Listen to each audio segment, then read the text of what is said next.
Il y a 4 mois, oui, la France est en guerre, les hôpitaux sont débordés, les centres de réanimation débordent, c'est une catastrophe, on n'a plus de lits, c'est terrible, c'est la guerre. 4 mois plus tard, concrètement, qu'est-ce que vous avez fait? Est-ce que vous avez construit un seul hôpital? Rien. Est-ce que vous avez fait des tentes pour accueillir des malades supplémentaires? Que dalle. Est-ce que vous avez donné du matériel pour les centres de réanimation? Que dalle. Par contre, quand c'est la Coupe du Monde de foot, vous faites des stades en 15 jours, ça sort du sol comme des champignons.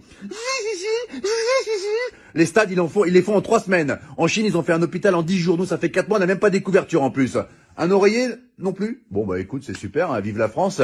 Et arrêtez de nous balancer de la poudre aux yeux pour camoufler vos incompétences à parler de l'islam H24, c'est terrible. Les femmes voilées, les piscines séparées pour les femmes, le séparatisme, les extrémistes, les hommes qui se douchent en caleçon après, c'est un signe de radicalisation. Vous allez arrêter de casser les couilles aux musulmans, mais c'est quoi ce bordel? Là, si ça continue à ce rythme-là, ils vont dire que le coronavirus, il a muté et que les musulmans ont créé une bactérie qui s'appelle le Hamid-19. Nous sommes avec Jérémy qui a été infecté par le Hamid-19. Pouvez-vous nous raconter votre calvaire, Jérémy? Bah, ça a commencé par la barbe qui pousse toute seule, alors que je suis un berbe à la base, donc c'est un peu incohérent, vraiment. Et après, les premiers symptômes, j'ai dit des mots d'arabe en pleine nuit. Je me réveillais, Allahu Akbar! Et là, vraiment, c'était vraiment difficile. Et le point final, ça a été quand je mangeais avec maman. Elle m'avait préparé un cassoulet, c'est une bonne vivante, maman. Et puis là, d'un coup, il y a une phrase qui est sortie. Ashhadu Allah, la illallah, wa ashhadu anna Muhammadin Rasulullah. Le verdict était sans appel. Maman a appelé les pompiers. C'était le Hamid 19. Mais aujourd'hui, ça va beaucoup mieux. Hein. Je vais à la chasse avec mon berger allemand et je fais de la pétanque avec papa.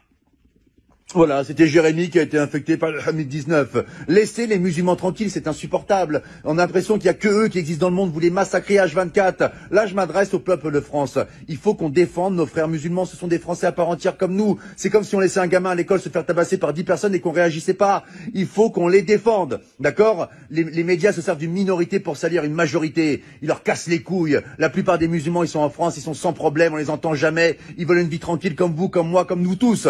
Laissez les musulmans tranquilles. Et là, c'est pas un rebeu, c'est pas un Renoir qui vous parle. C'est un blond aux yeux bleus qui vient de Bretagne et qui t'emmerde, espèce de facho de merde. Ah oui, attention, j'ai fait du Krav Maga, moi je te dis